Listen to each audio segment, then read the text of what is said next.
I want you to forget everything you think you know about Africa. Just for a moment, because what I'm about to tell you is not taught in any school. It is not in any textbook. And the people who know about it would rather you didn't. This is the story of a kingdom so powerful, so wealthy, so sacred, that the greatest empire ever built on this earth spent 1500 years sailing dangerous seas just to reach it. Not to conquer it, not to colonize it, to bow wow to it. They called it Punt, and they had another name for it too, a name carved into the walls of their most sacred temples, still visible today, Netjer, which means, in plain English, the land of the gods.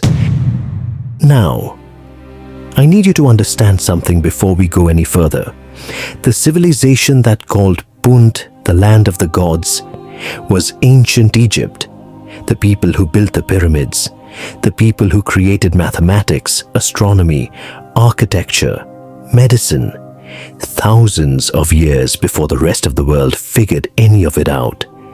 The most powerful, most advanced, most celebrated civilization in all of human history. That civilization looked toward Africa and said, "There is something over there that is greater than us." And here is the part that should genuinely disturb you. Nobody today knows where that kingdom was. Not one historian, not one archaeologist, not one scientist on this planet can point at a map and say, "There. That is where Punt was. It existed. Egypt proved it beyond any doubt. The evidence is overwhelming, but the kingdom itself? Gone. Vanished. As if it was never there." This is Africa's greatest unsolved mystery. And this is season 1 of the full story. To understand why Punt matters, you first need to understand just how extraordinary Egypt's obsession with it really was. Egypt was not a country that looked up to other places. They conquered, they expanded, they absorbed other cultures into their own. When Egypt looked at the rest of the world, it was almost always from above. But Punt was different. The first mention of Punt in Egyptian records dates back to around 2500 BC, 4,500 years ago. At this point, Egypt was already extraordinary. They had writing, mathematics, architecture that still baffles engineers today, a government managing millions of people across hundreds of miles of desert and river. And yet, when the Egyptian scribes wrote about Punt, something shifts in the language.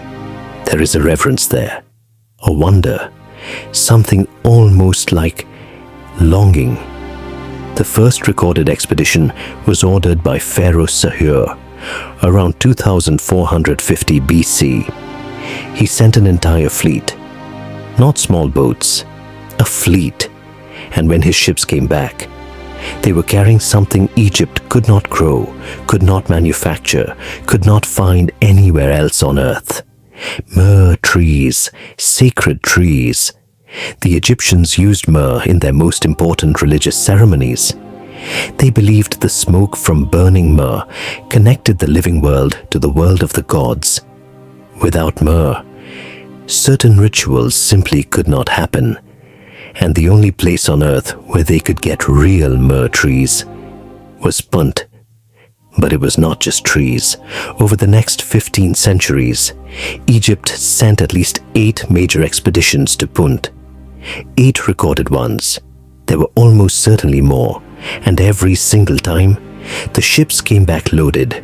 Gold, ebony, ivory, leopard skins, live baboons, live panthers, and more myrrh trees carried carefully in pots of soil so they could survive the journey and be replanted in Egyptian temple gardens.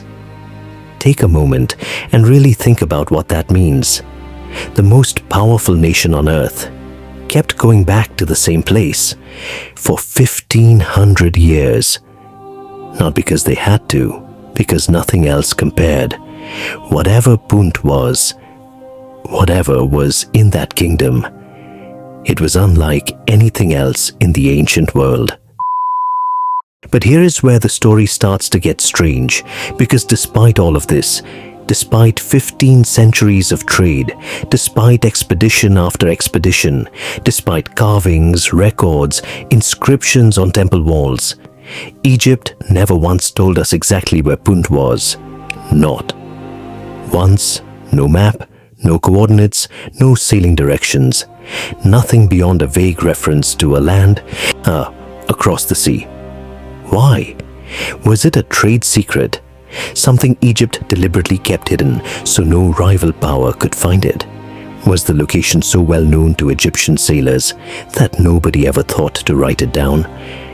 Or was there something about Punt that even the Egyptians didn't fully understand? I want you to hold that question, because the deeper we go into this story, the stranger it gets. The most famous expedition to Punt happened around 1470 BC, and it was ordered by one of the most remarkable human beings in the history of this planet. Her name was Hatshepsut, Queen of Egypt, female pharaoh, one of the most powerful rulers the ancient world had ever produced.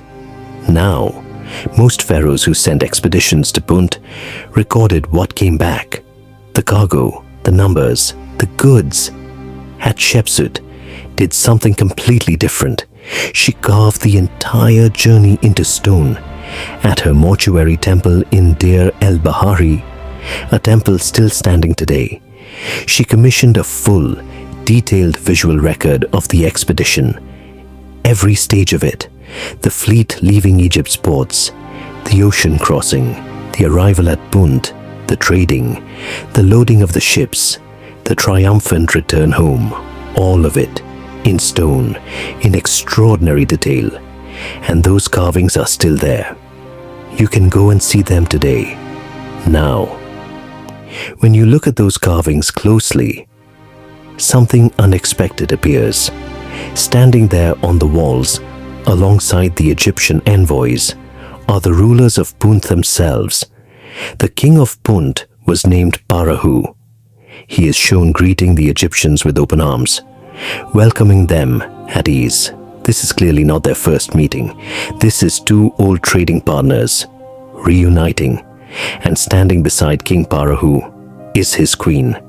Her name was Ati, Queen Ati.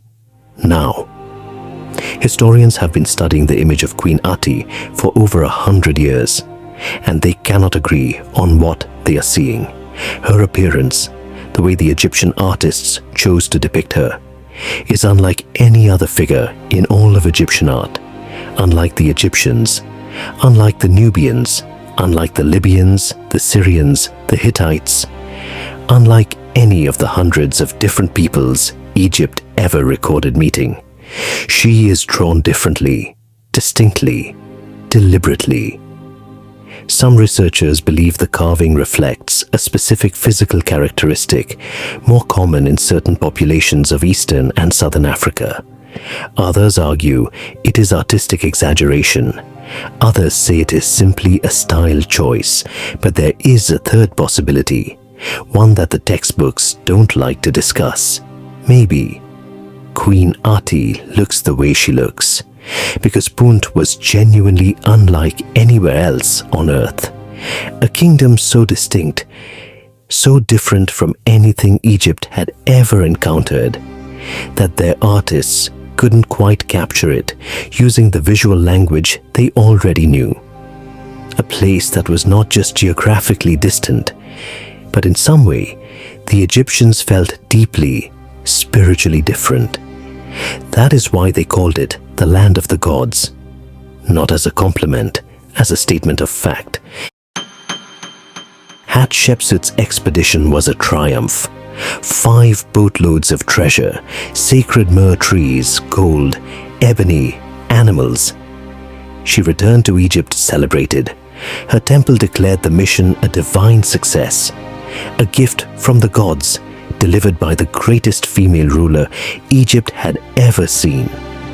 And then something changed. The expeditions to Punt began to slow. There were fewer of them, and then fewer still. And then, around 1070 BC, the last recorded contact with Punt took place.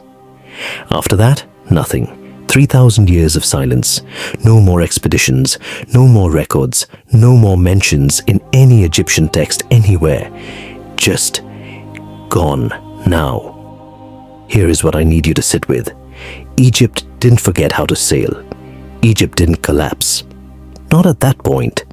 They didn't run out of reasons to want myrrh trees or gold or the sacred goods that only Punt could provide.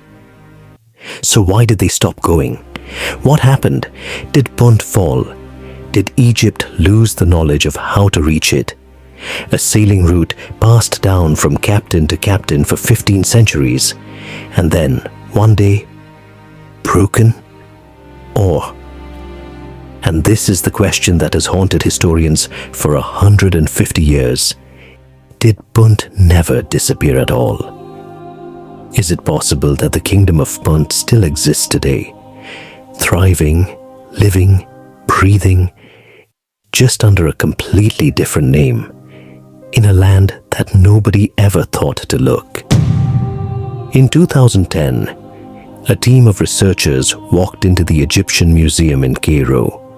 They were looking through ancient artifacts, objects that had been sitting in storage for decades, some of them for over a century.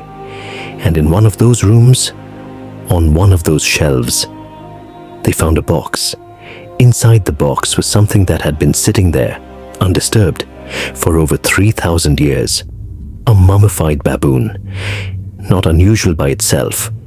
Egypt kept baboons as sacred animals, but this one had a label. Faded. Ancient, but still readable. It had been brought to Egypt as a gift from Punt.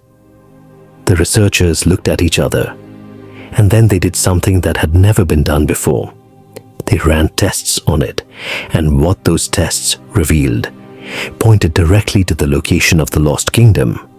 For the first time in 3,000 years, someone had a real answer. But the answer raised a question even bigger than the one it solved. A question that changes everything we think we know about ancient Africa. That story is in Season 2, and I promise you, it is not what you think. Subscribe to African Files, and I will see you in Part 2.